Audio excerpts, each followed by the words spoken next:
تلاوت کی سورہ زمر میں اللہ تعالیٰ فرماتا ہے قیامت کے دن کا منظر کیسے قیامت قائم ہوگی۔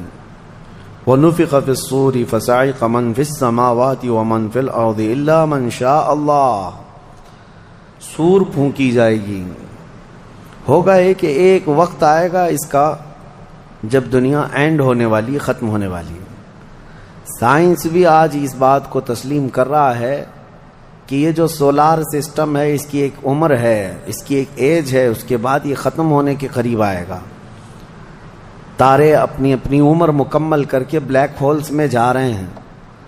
گیلیکسی کے اندر جو سٹارز ہیں ان کی عمر ایک لیمیٹڈ عمر بتائی جا رہی ہے، اس میں سورج کی بھی عمر ہے، چاند کی بھی عمر بتائی جا رہی ہے۔ یہ سائنس کی باتیں ہیں، لیکن اللہ نے قرآن میں فرمایا چاند اور سورج یہ ٹکرا دیے جائیں گے، تارے ایک دوسرے سے سب ٹکرا دیے جائیں گے۔ اذا الشمس کورت واذا النجوم انکدرت، 30ویں پارے میں اللہ تعالیٰ نے اس میں فرمایا جب سورج کو یعنی ٹکرا دیا جائے گا اور ستارے آپس میں ٹکرا دیے جائیں گے اور سورج کالا ہو جائے گا، یعنی کچھ نہ کے برابر رہ جائے گا۔ قیامت کے قریب وَإِذَا الْجِبَالُ سُيِّرَتْ، اور پہاڑ جو ہے نا اڑا دیے جائیں گے اور سمندروں میں آگ لگا دی جائے گی، زمین پوری ختم کر دی جائے گی۔ اور سورہ قارعہ میں آپ نے پڑھا ہوگا یوم یکون الناس کالفراش المبثوث وتکون الجبال کالعہن المنفوش، تم لوگوں کو دیکھو گے کہ پتنگوں کی طرح سے اڑ رہے ہوں گے، اور پہاڑوں کو دیکھو گے کہ روئی کا پہا جو ہوتا ہے، روئی کا پہا اس طرح سے پہاڑ بکھر چکے ہوں گے۔ اور اس کے بعد یہ قیامت جو آنی ہے اس کا یعنی پروسیس کس طرح سے، شروعات کیسی ہوگی، وہ ایک لمبی گفتگو ہے۔ مختصراً عرض کرتا ہوں کہ آیات حضور اکرم صلی اللہ تعالیٰ علیہ وسلم کی احادیث میں جو نشانیاں بیان کی گئی ہیں اس اعتبار سے قیامت کے قریب بڑی بڑی نشانیاں آئیں گی۔ دجال آئے گا، دابۃ الارض آئے گا، یاجوج ماجوج نکلیں گے، پھر اس کے بعد سورج پچھم سے نکلے گا۔ یہ سب بڑی بڑی نشانیاں ہیں۔ حضرت عیسیٰ علیہ السلام کا نزول اس سے پہلے، یہ سب ہو جانے کے بعد پھر روئے زمین پر سے مسلمان ختم ہو جائیں گے۔ پھر ایک وقت آئے گا کہ جب سب لوگ اپنے اپنے کاموں میں مصروف ہوں گے، کوئی کسی کو پڑی نہ ہوگی، اور پھر دنیا میں سب اپنے اپنے کاموں میں اس طرح سے مصروف ہوں گے، کوئی کپڑا کاٹ رہا ہے، کوئی دودھ دوہ رہا ہے، کوئی کھیتی باڑی میں ہل چلا رہا ہے۔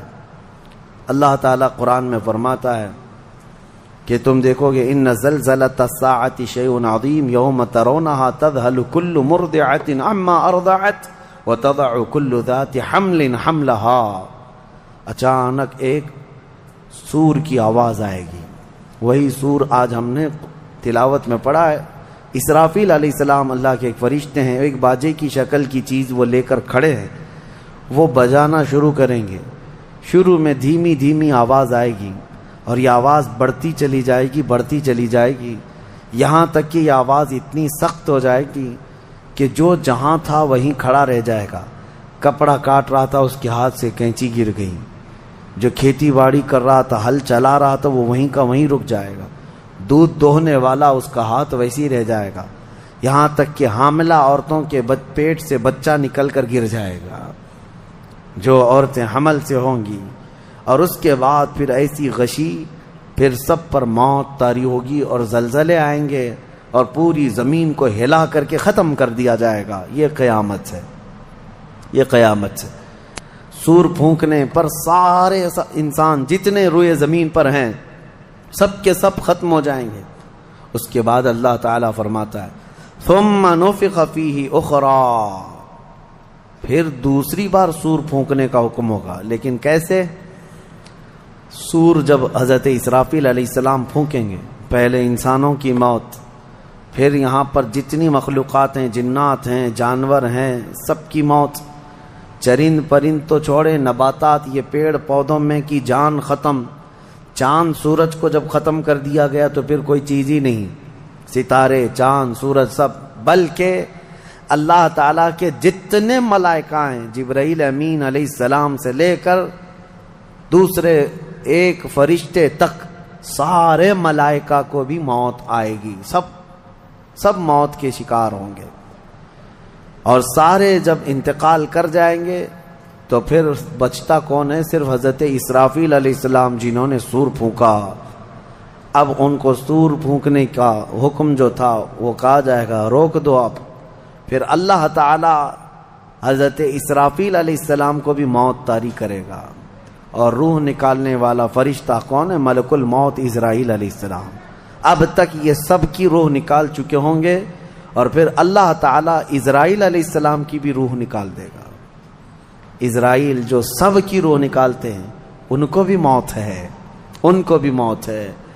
اور پھر ہم نے پڑھا کل شیء ہالک الا وجہہ، ہر شے فنا ہو جائے گی سوائے رب العالمین کے۔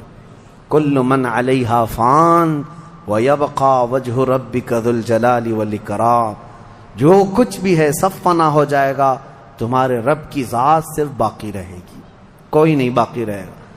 پھر جب مولا کی مرضی ہوگی، رب تبارک و تعالیٰ دوبارہ اسرافیل علیہ السلام کو اٹھائے گا۔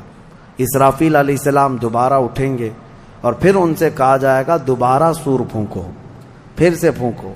اب جب دوبارہ حضرت اسرافیل علیہ السلام سور پھونکیں گے تو یہ زندگی کا سور ہے۔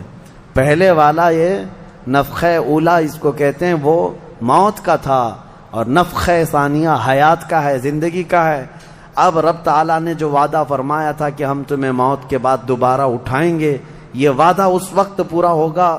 اب دوسرے مرتبہ جب سور پھونکنا شروع کرتے ہیں اسرافیل علیہ السلام، کتنے انسان آئے گئے، آدم علیہ السلام سے لے کر قیامت تک، سب وہ زمینوں میں جہاں کہیں ہوں گے، کسی کو جلا کر ختم کر دیا گیا ہو، کسی کو جانور کھا گیا ہو، کسی کو پانی میں ختم کر دیا ہو، کسی بھی طرح سے، لیکن مولا تعالیٰ سب کو اٹھانے والا ہے۔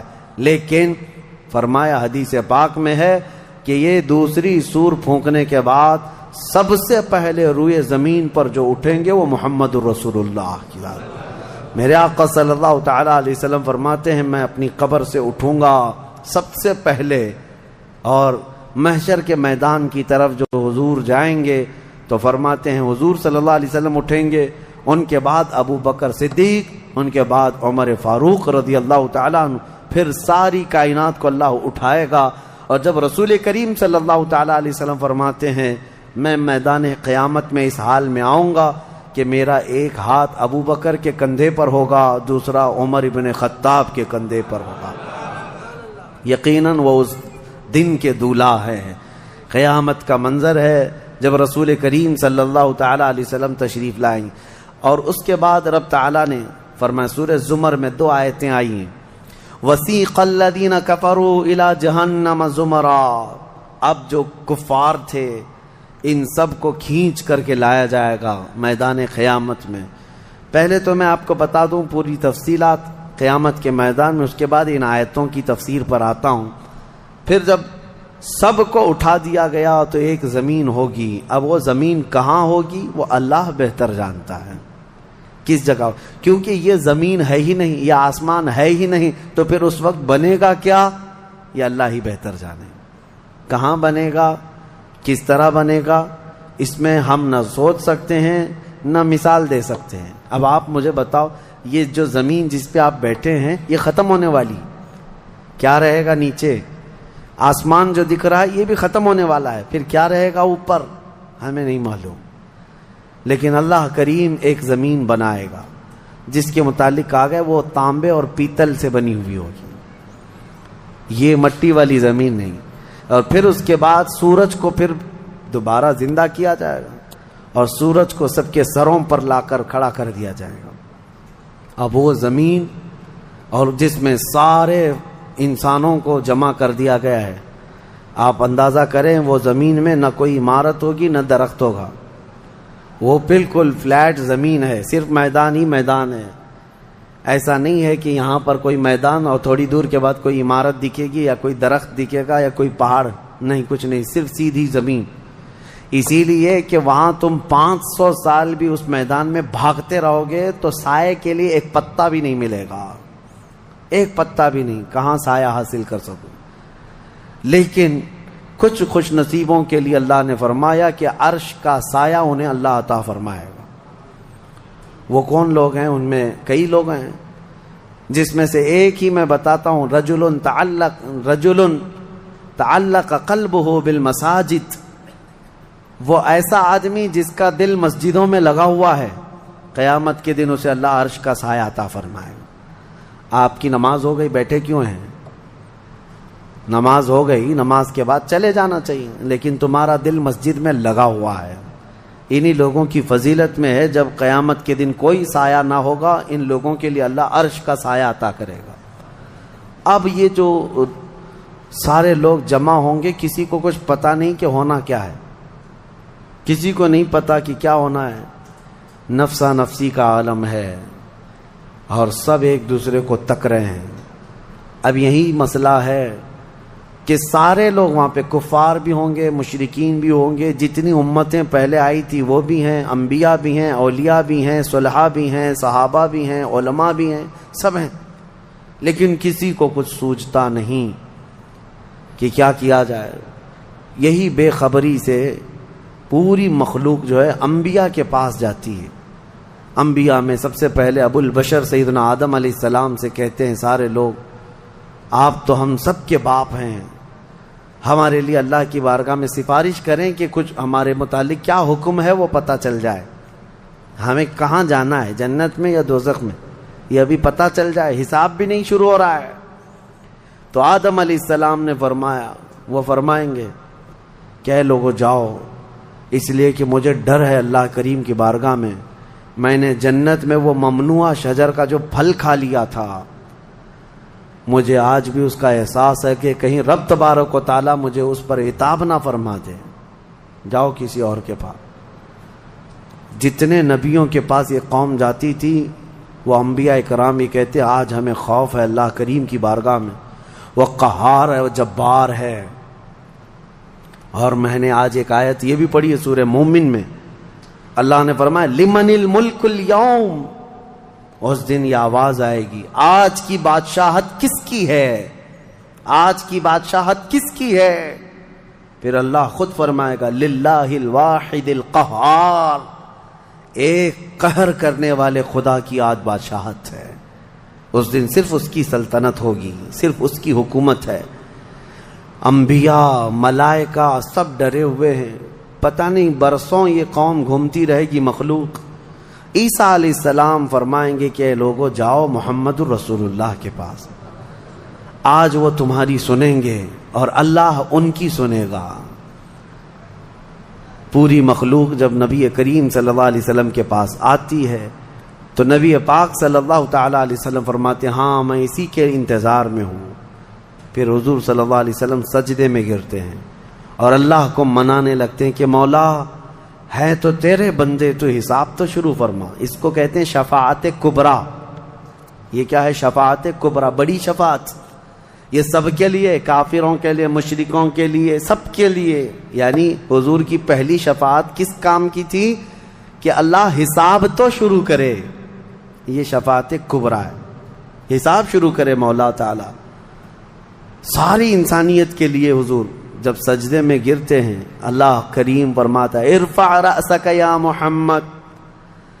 حضور نے یہ فرمایا ہے کہ اس دن میں سجدے میں ایسی ثنا اور ایسی حمد بیان کروں گا اللہ کی جو آج تک کسی نے نہیں بیان کی ہوگی، اور اسی دن مجھے اللہ وہ تلقین بھی فرمائے گا۔ اور جب حضور ثنا کر رہے ہوں گے اللہ فرماتا ہے ارفع رأسک یا محمد، اے محمد صلی اللہ علیہ وسلم اپنا سر اٹھائیے، آپ مانگیے آپ کو دیا جائے گا، آپ پوچھئے آپ کو جواب دیا جائے گا۔ یہ پہلا سوال ہے اللہ کی بارگاہ میں قیامت کے دن، اور پہلا جواب ہے، باقی کسی بندے کو کوئی جواب نہیں تھا۔ اللہ کی بارگاہ میں حضور نے جب یہ عرض کیا تو رب تعالیٰ فرماتا ہے ملائکہ کو جس کی ڈیوٹی تھی، جس کا کام تھا کہ میدان قیامت میں میزان عمل لگا دیا جائے، حساب و کتاب ہوں، سب کے نامہ اعمال ان کے ہاتھوں میں دیے جائیں، سب کو پڑھنے کا حکم دیا جائے. اب حساب کا آرڈر آ گیا, حکم آ گیا, تو لوگ تھوڑی راحت کی سانس لیتے ہیں کہ چلو حساب شروع ہونے والا ہے. لیکن ابھی اتنا آسان نہیں ہے, اتنا آسان نہیں. اب فرشتے لا رہے ہیں سب کے اعمال نامے. لوگوں کو ایسا لگتا ہے اعمال نامہ یہ 4 پنے کا ہوگا. ہاں, جیسے ایگزام پیپر میں فل شیٹ A4 سائز کی شیٹ لے کر کے بیٹھتے ہیں. قرآن میں تو اللہ تعالیٰ نے فرمایا کہ جب نامہ اعمال فرشتے لے کر کے آئیں گے تو کتنے ہوں گے پتہ ہے؟ تمہاری نظر جہاں تک جاتی ہوگی وہاں تک صرف کتابیں تمہاری ہوں گی, صرف تمہاری کتابیں فرشتے لاد کر کے لا رہے ہوں گے. اس میں سب لکھا ہوگا, زندگی میں جتنی مرتبہ باتیں کیا تھا, جو کچھ بھی کیا تھا, سب ڈیٹیل ہوگا. اور ہر آدمی وہاں پکار کر کے کیا کہتا ہے؟ ما لی ھذا الکتاب لا یغادر صغیرۃ ولا کبیرۃ الا احصاها. اے اللہ تو کیسی کتاب بنا دیا, اس میں چھوٹی چیز بھی نہیں چھوڑی گئی, بڑی چیز بھی نہیں چھوڑی گئی, سب لکھ دیا گیا ہے. اور پھر لا کر کے تھما دیا جائے گا. یہ پہلی علامت ہے کہ جس کے سیدھے ہاتھ میں اس کے نامہ اعمال پکڑا دیے جائیں گے, فرمایا گیا اس کے لیے وہیں سے ہلکا پن ہے, بشارت ہے کہ آسانی ہوگی. اور جس کے بائیں ہاتھ میں فرشتوں نے پکڑا دیا تو سمجھ لو کہ اب لمبا اس کا وقت جانے والا ہے, حساب سخت ہونے والا ہے. یہ تو صرف پڑھ کے سنانا ہے اور اس کے بعد پھر پکڑ ہوگی کسی کام پر. یہ تو نے کیوں کیا تھا, اس کی وجہ بتا. یہ تو نے کیوں کھایا تھا, اس کی وجہ بتا. اس کے ساتھ ایسا کیوں کیا تھا, اس کا سبب بتا. صرف پڑھ کر کے سنانا نہیں ہے, جو کیا تھا اس کی وجہ بتانا ہے. اور جب وجہ کچھ نہ ہوگی حکم آ جائے گا کہ انہیں اوندھے منہ کھینچ کر کے دوزخ کی طرف لے جائیں. یہ قیامت کے دن ہو رہا ہے. اب یہاں پر ایک دوسری شفاعت ہے میرے آقا صلی اللہ علیہ وسلم. اب یہ جو شفاعت ہے یہ خاص امت محمدیہ کے لیے. ایک شفاعت حضور نے فرمائی سارے انسانوں کا حساب شروع ہو جائے. جب حساب شروع ہو گیا تو حضور صلی اللہ تعالیٰ علیہ وسلم پھر سجدہ کرتے ہیں اللہ کی بارگاہ میں. اللہ فرماتا ہے محبوب سر اٹھائیں, پوچھیں, آپ کو دیا جائے گا. حضور عرض کرتے ہیں مولا میری امت کی بخشش آسان فرما دے, میری امت کا حساب آسان فرما دے. اب حضور کو اختیار دیا جائے گا. حضور کی یہ بھولی بھالی امت جہاں جہاں ہوگی حضور صلی اللہ علیہ وسلم فرماتے ہیں میں ان کو دور سے پہچان رہا ہوں گا. دیکھو میرے عزیزو, بھرا مجمع ہے, کتنی امتیں ہیں. ایک صحابی نے پوچھا یا رسول اللہ ہم کو آپ قیامت میں پہچانیں گے؟ حضور نے فرمایا یقیناً پہچانوں گا. کیسے؟ حضور فرماتے ہیں زندگی میں تم جو وضو کرتے تھے, یہ جو اعضائے وضو ہیں چہرہ اور ہاتھ, حضور فرماتے ہیں قیامت کے دن یہ سورج کی طرح چمک رہے ہوں گے. اور اسی چمک سے میں پہچان لوں گا یہ میری امت ہے. جس کے ہاتھ چہرے چمک رہے ہوں. جو وضو ہی نہیں کرتا اس کا کیا چمکے گا. لیکن حضور صلی اللہ تعالیٰ علیہ وسلم نے حدیث پاک ہے یہ, وضو کے اعضاء کی چمک سے حضور اپنی امت کو پہچان لیں گے, فلاں میرا امتی ہے, فلاں میرا امتی ہے. بہرحال اب اس کے بعد اب میں ان آیتوں کی طرف آتا ہوں. حساب و کتاب ہو رہا ہوگا. سب سے پہلے وہاں پر قیامت کے دن جن کو لایا جائے گا, الگ الگ روایات ہیں, اس میں 3 لوگوں کے متعلق فرمایا گیا. ایک عالم, ایک شہید اور ایک امیر آدمی پیسے والا. حالانکہ تینوں اچھے لوگ تھے. دنیا میں یہ جو امیر تھا بہت پیسہ بانٹتا تھا, اور یہ قاری قرآن تلاوت اچھی کرتا تھا, اور یہ شہید تو جنگ میں شہید ہوا تھا لڑ کر کے. تینوں کا حساب ہو رہا ہوگا. سب سے پہلے رب تبارک و تعالیٰ اس قاری قرآن کو بلائے گا, بتا تو قرآن کیوں پڑھتا تھا؟ وہ کہے گا میں نے تجھے اچھی آواز دی تھی, اچھی آواز دی تھی, تو نے اس آواز کا کیا کیا؟ وہ کہتا ہے میں قرآن پڑھتا تھا بہترین انداز میں. رب تعالیٰ فرماتا ہے تو اس لیے پڑھتا تھا کہ لوگ تیری آواز کی تعریف کریں, کیا آواز ہے, اور لوگوں نے تعریف کر دیا. دنیا میں تجھے تیرا بدلہ مل گیا, یہاں قیامت میں کچھ نہیں, جاؤ جہنم میں. مالدار آئے گا, اس سے رب تعالیٰ فرمائے میں نے تجھے بہت مال دیا تھا, کیا کیا؟ کہے گا رب تعالیٰ میں نے غریبوں میں تقسیم کیا ہے, بہت خیرات کیا ہے. اللہ کریم فرماتا ہے کہ تو نے تو یہ نیت سے تقسیم کیا تھا نا کہ لوگ تجھے دیالو کہیں، سخی کہیں، تیری مال کی تعریف کریں، تو لوگوں نے تو وہ تعریف کر دی، دنیا میں جو تجھے ملنا تھا وہ مل گیا، تیری خواہش ہو گئی، یہاں کچھ نہیں، اسے بھی فرمایا جائے گا دوزخ میں ڈال دو۔ تیسرا جو شہید ہے اس کے لیے بھی رب تعالیٰ فرماتا ہے میں نے تجھے جوانی دی تھی، کیا کیا؟ کہا اے اللہ میں لڑتا رہا کافروں کے مقابل میں اور اپنی جان دے دیا۔ فرماتا ہے رب تعالیٰ کہ تو یہ سوچتا تھا نا کہ لوگ تیری بہادری کی تعریف کریں، لوگ تجھے بطل جلیل کہیں، مجاہد کہیں، تو یہ لوگوں کی تعریف سننے کے لیے کرتا رہا۔ اگر تیری یہی خواہش تھی اور لوگوں نے تیری تعریف دنیا میں بہت کر دی، اب یہاں تیرا کچھ نہیں ہے، اسے بھی دوزخ میں بھیج دیا جائے۔ یہ ریاکاری ہے۔ یہ پہلا حساب جن لوگوں کا ہونے والا ہے، یہ 3 لوگوں کے بارے میں حدیث پاک میں ہے۔ پھر میرے آقا صلی اللہ علیہ وسلم فرماتے ہیں قیامت کے میدان سے اس وقت تک کوئی پیر ہٹا نہیں سکتا جب تک اللہ 5 سوالات نہ کر لے۔ ان میں سے پہلا سوال یہی ہے کہ اللہ فرمائے گا میں نے تجھے جوانی دی تھی، تو نے کہاں خرچہ کیا؟ یہ ہر ایک کو بتانا پڑے گا، ہر ایک کو بتانا پڑے گا۔ اب آپ اپنی اپنی تیاری کر لو کہ کہاں کہاں خرچہ کیا، اللہ کو مجھے بتانا ہے۔ آج اگرچہ تم ہماری باتوں کی طرف توجہ نہیں کرو گے، کیئر نہیں کرو گے، لیکن ایک دن وہ آئے گا جب تمہیں اللہ کی بارگاہ میں کھڑے ہو کر اپنی جوانی کا پل پل بتانا ہوگا، وہاں کوئی چارہ نہیں ہوگا۔ وہی اب آیت کریمہ ہے وَسِيقَ الَّذِينَ كَفَرُوا إِلَى جَهَنَّمَ زُمَرًا حَتَّى إِذَا جَاءُوهَا فُتِحَتْ أَبْوَابُهَا وَقَالَ لَهُمْ خَزَنَتُهَا، کافروں کی جماعت کو فرشتے کھینچتے ہوئے دوزخ کی طرف لائیں گے۔ دوزخ کیسی ہوگی میں انشاءاللہ العزیز اس کو عرض کروں گا آخری میں، رمضان کے اخیر میں، کیونکہ یہ جو عشرہ گزر رہا ہے یہ جہنم سے آزادی کا عشرہ ہے۔ کاش اللہ ہمارا نام بھی آزاد ہونے والوں میں شامل فرمائے کہ جہنم سے آزاد ہونے والوں میں ہمارا نام شامل ہو گیا تو پھر قسمت ہی قسمت ہے۔ جب لایا جائے گا دوزخ کے کنارے جماعت کی جماعتیں آ رہی ہوں گی، جماعت یہاں پر اللہ نے فرمایا زمرہ یعنی بہت کثیر تعداد میں جماعت کو کھینچ کر کے لایا جائے گا۔ پھر دوزخ کے دروازے کھول دیے جائیں گے، فتحت ابوابها، دروازے کھول دیے جائیں۔ وقال لهم خزنتها، اور جو دربان ہے دوزخ کے دروازے پر حضرت مالک، وہ فرشتے ہیں، بڑے سخت قسم کے فرشتے ہیں، وہ ان سے پوچھیں گے، جو جماعت دوزخ میں ڈالے جانے کے لیے لائی جا رہی ہوگی ان کو پہلے پوچھیں گے الم یأتکم رسل منکم یتلون علیکم آیات ربکم وینذرونکم لقاء یومکم ھذا، اے لوگو کیا تمہارے پاس اللہ کا کوئی رسول نہیں آیا تھا؟ کیا تمہیں اللہ کی آیتیں پڑھ کر کے کسی نے نہیں سنایا تھا؟ یا آج کے دن کے بارے میں تمہیں کسی نے ڈرایا نہیں تھا کہ قیامت آنے والی ہے؟ یہ دوزخ کا فرشتہ لوگوں سے پوچھے گا۔ قرآن میں اللہ فرماتا ہے تو لوگ کیا کہیں گے؟ قالوا بلا ولکن حقت کلمۃ العذاب، وہ کہیں گے ہاں کیوں نہیں آئے تو تھے لیکن ہم جھٹلا دیے تھے، نبیوں کے پیچھے نہیں چلے، قیامت کے دن پر یقین نہیں رکھے، اور عذاب ہمارے اوپر واجب ہو گیا، ہم جا رہے ہیں۔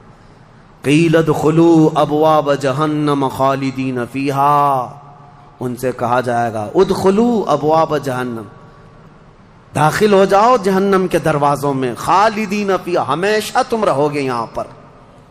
یہ کافروں کے لیے ایسی آواز آئے گی کہ وہ چیخ مارتے ہوئے دوزخ میں کود رہے ہوں گے۔ فبئس مثوى المتکبرین، اللہ فرماتا ہے کیا ہی بری جگہ ہے، کیا ہی برا ٹھکانہ ہے یہ گھمنڈ کرنے والوں کا، زمین پہ اترانے والوں کا جو اللہ کو نہیں مانتے تھے۔ اب سنیے 1000 سال تک دوزخ میں جلتے کڑتے رہیں گے، پکارتے رہیں گے اے مالک اے مالک اے مالک اے مالک۔ کون؟ جو دربان دوزخ ہے، دربان ہے دوزخ کے دروازے کا، وہ 1000 سال کے بعد سن کر کے پوچھیں گے کیا بات ہے تمہاری، کیا چاہتے ہو؟ کفار و مشرکین کہیں گے کہ ہماری بات کرا دے اللہ سے، ہماری بات کرا دے اللہ سے کہ کچھ ہم پر بھی رحم ہو جائے۔ حضرت مالک کہتے ہیں خدا قہار ہے غضب پر، خدا قہار ہے غضب پر۔ اللہ کریم کی بارگاہ میں بات کرنے کی بڑے بڑے فرشتوں کی ہمت نہیں ہے، کہیں گے ابھی نہیں میں بات کرا پاؤں گا، پھر وہ 1000 سال اور عذاب میں جلتے رہیں گے، چیختے رہیں گے۔ دوسرے 1000 سال کے بعد حضرت مالک پوچھیں گے کیا بات ہے؟ جہنمی کہیں گے کہ اے مالک تو ہماری بات کرا دے اللہ سے۔ آپ کی بار حضرت مالک کہتے میں ہمت کرتا ہوں۔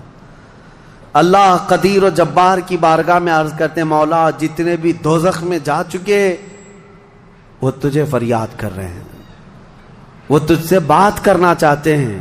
اب رب تعالیٰ کی طرف سے جواب آتا ہے حضرت مالک کو، اے مالک ان دوزخیوں سے کہہ دو کہ آج کے بعد رب تبارک و تعالیٰ نہ ان کی طرف نظر فرمائے گا نہ کلام کرے گا۔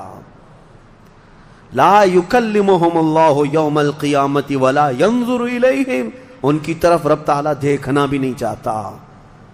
وہ قدیر و جبار خدا جب دنیا میں ہر دن بلا رہا تھا آجا میرے بندے میرے پاس، آجا میرے بندے میری طرف آجا، ففروا الی اللہ، اللہ کی طرف دوڑ پڑ، نہیں سنتا تھا، ایک دن بھی نہیں سنا۔ اور جہنم میں جانے کے بعد پکار رہا ہے، رب تعالیٰ فرماتا ہے اب اللہ ان کی طرف دیکھنا بھی نہیں چاہتا۔ حضرت مالک جب یہ پیغام سنا دیتے ہیں اللہ کا، جہنم میں ایسی چیخ نکلتی ہے جہنمیوں کی کہ پورا جہنم ہلنے لگ جاتا ہے، کانپنے لگ جاتا ہے ان جہنمیوں کی چیخ سے، کہ اب ان کو کہہ دیا جاتا ہے خالدین فیہا، اب تم ہمیشہ ہمیشہ کے لیے رہو گے یہاں پر۔ اسی لیے میرے عزیزو کفر سے ڈرو، کفر سے ڈرو۔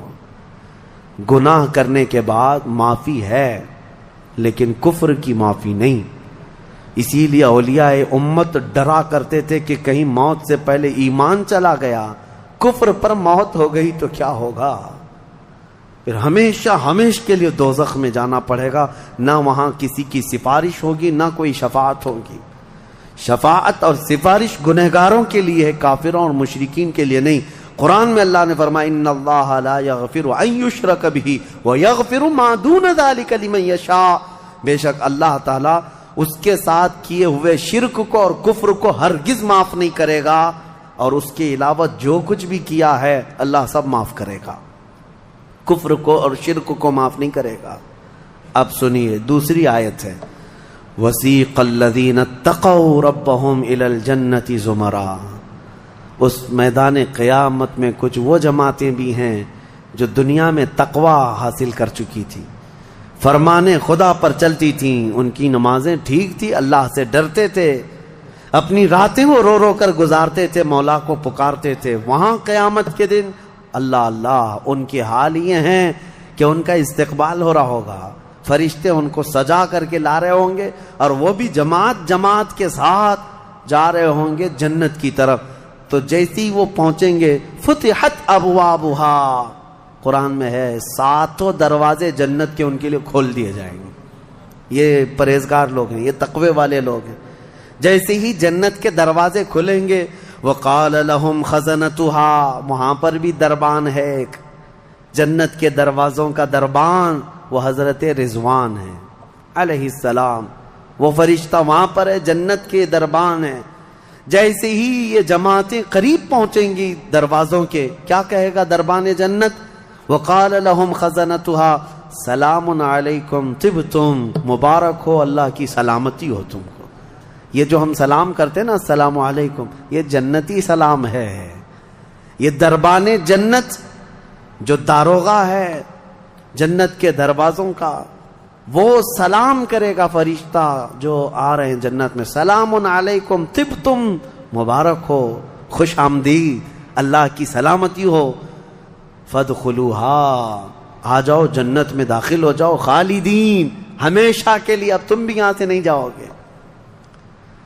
اب ہمارے اس چھوٹی سی زندگی میں بتاؤ میرے عزیزوں، اب اندر جیسے ہی جنتی داخل ہوتے ہیں کیسے، سب سے پہلی نعمت کیا ملتی ہے جنت میں؟ اللہ اکبر، آپ کے لیے اور ہمارے لیے سیب ملے گا، انگور ملے گا، گوشت ملے گا کھانے کے لیے، کیا ملے گا؟ میرے عزیزو سب نعمتیں اپنی جگہ پر، لیکن فرمایا گیا جنتی جیسے ہی جنت میں پہلا قدم رکھتا ہے محمد الرسول اللہ کھڑے ہوں گے، میرے آقا صلی اللہ تعالی علیہ وسلم ہوں گے اپنے امتیوں کے استقبال کے لیے۔ اس سے بڑی نعمت کیا ہے میرے عزیز؟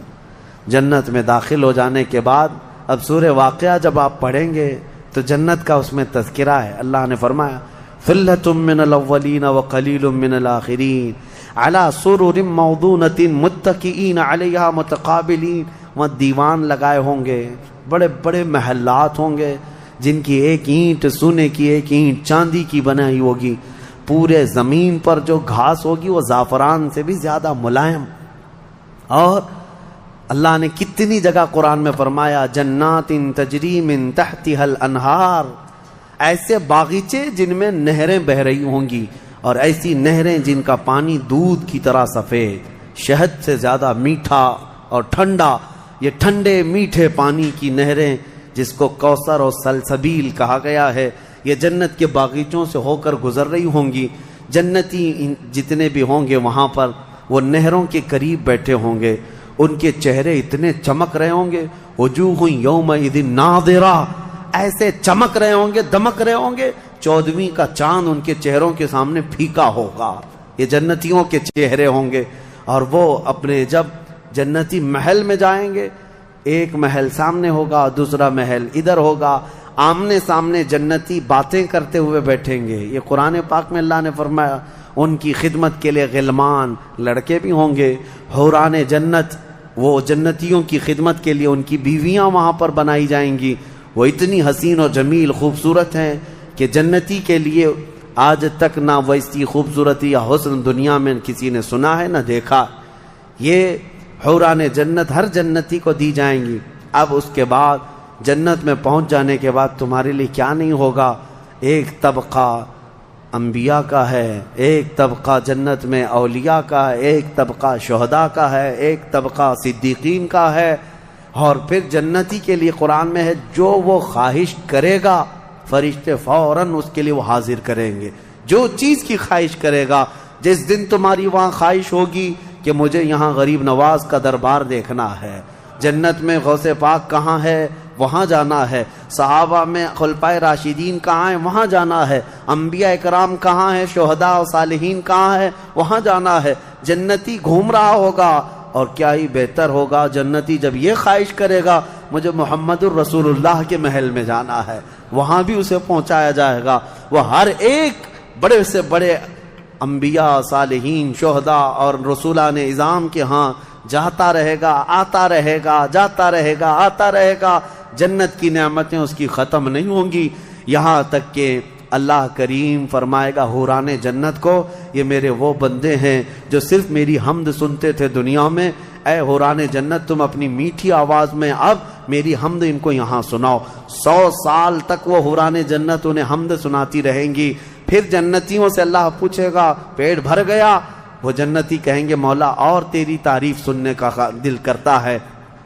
داؤد علیہ السلام جن کی آواز میں بڑی مٹھاس تھی، رب تعالیٰ فرمائے گا اے میرے داؤد خلیفت اللہ، آؤ ان جنتیوں کو اپنی سریلی آواز میں میری حمد سناؤ۔ اب وہ 100 سال تک سناتے رہیں گے، اور جنتی مدہوش ہوں گے اور سنتے رہیں گے، یہ جنت کے ترانے وہاں پر سنائے جا رہے ہیں۔ اس کے بعد پھر رب تعالیٰ فرمائے گا اب تم سیراب ہو گئے کہ داؤد علیہ السلام کی زبان سے تو چڑیاں بھی سننے کے لیے کھڑی ہو جاتی تھی، پرندے بھی ہوا میں رک جاتے تھے۔ اب جنتی کہیں گے کہ مولا اور تیری حمد ہو اور تیری تعریف ہو، ہم سننا چاہتے ہیں۔ رب تعالیٰ جب فرمائے گا اے فرشتوں حجابات ہٹاؤ، اب میں سناؤں گا اور میرے بندے سنیں گے۔ اب یہ جنت کی سب سے بڑی نعمت وجوہ یومئذ ناظرہ الی ربہا ناظرہ، مولا فرماتا ہے چہرے چمک رہے ہوں گے اس بات کے لیے کہ بغیر حجاب کے وہ اپنے اللہ کو دیکھ رہے ہوں گے۔ اس سے بڑی نعمت جنتی کو کچھ نہیں ہے کہ مولا کریم حجابات ہٹا دے گا، جس کے تم یہاں سجدے کرتے ہو، جس سے تم گڑ گڑا کر مانگتے ہو، وہ مولا جنت میں پردے ہٹا دے گا. اور فرمایا گیا جنت کی سب سے بڑی نعمت دیدار الہی ہے. اسی لیے رمضان میں بھی میرے آقا نے فرمایا افطار کرنے والے کو دو خوشیاں دی جائیں گی کہ جب بندہ افطار کرتا ہے تو اس کے لیے بھی یہ فرمایا گیا ہے کہ جیسے ہی وہ افطار کرتا ہے ایک تو اس کے پیٹ ٹھنڈے ہونے کی خوشی ہے, گلا تر ہونے کی خوشی ہے, لیکن دوسری خوشی ہر افطار کرنے والے روزے دار کے لیے کہ رحمان فرمائے گا میں نے تیرا محفوظ کر لیا ہے جنت میں, اب تجھے میں اپنا دیدار کراؤں گا. روزے داروں کو اللہ کا دیدار ہوگا تو یہ جنتی جنت میں پہنچ جائیں گے, دوزخی دوزخ میں پہنچ جائیں گے. میں نے یہ جو 2 آیتیں آئی تھی اس کی تفسیر آپ کے سامنے رکھ دی. فیصلہ تمہارے پاس ہے, زندگی کیسی گزارو گے. لیکن میرے آقا نے فرمایا جنت کا جو راستہ ہے نا وہ کیسا ہے, کانٹوں سے بھرا ہوا ہے. یہاں دنیا میں جہنم کا راستہ پھولوں سے سجا ہوا ہے, بہت ٹھنڈا ہے, بہت آرام دہ ہے. دوزخ کا راستہ, میں الٹا تو نہیں بول رہا, سیدھا ہی بول رہا ہوں. جہنم کا راستہ پھولوں سے سجا ہوا ہے اور جنت کا راستہ کانٹوں سے بھرا ہوا ہے. میرے آقا نے فرمایا یہاں دنیا میں کانٹوں سے بھرا ہوا ہے, لیکن اس پر اگر کوئی چل گیا تو وہ کانٹے ختم ہوتے ہی اس کے لیے جنت کے باغات ہیں. اور جو دنیا میں ان پھولوں کے راستے کو چن لیا دوزخ کے, جیسے ہی یہ راستہ ختم ہوگا اس کے بعد صرف آگ ہی آگ ہے, آگ ہی آگ ہے. چنو کون سا راستہ, تم یہاں کے پھول چاہتے ہو یا پھر آخرت کے باغیچے, یا یہاں کے کانٹے اور آخرت کی آگ. یہ تمہارے ہاتھ میں ہے کس طرح سے تم اپنی زندگی کو متعین کرتے ہو. بس یہ رمضان کی آج پہلی تاکرات ہے, ہو سکتا ہے آج شب قدر ہو, اور اللہ کریم کی بارگاہ میں مانگو کہ اے اللہ ہمیں بن مانگے تو نے اپنے حبیب کی امت میں پیدا کیا ہے, اور ہم تیری بارگاہ میں اب سوال کرتے ہیں مولا تو اپنی جنت سے ہم غریبوں کو محروم نہ فرما. اے اللہ ہم تیری دوزخ میں جانے, ہم تیری جنت میں جانے کے قابل تو نہیں, لیکن تیری دوزخ کا عذاب سہنے کے بھی قابل نہیں. بس تو اپنے فضل اور جود و کرم سے ہم سب کی بخشش کر اور ہمیں جنت عطا فرما. الہی لست للفردوس اہلا ولا اقوى على نار الجحیم فاغفر ذنوبی بفضل جودک یا اللہ. وآخر دعوانا ان الحمد للہ رب العالمین.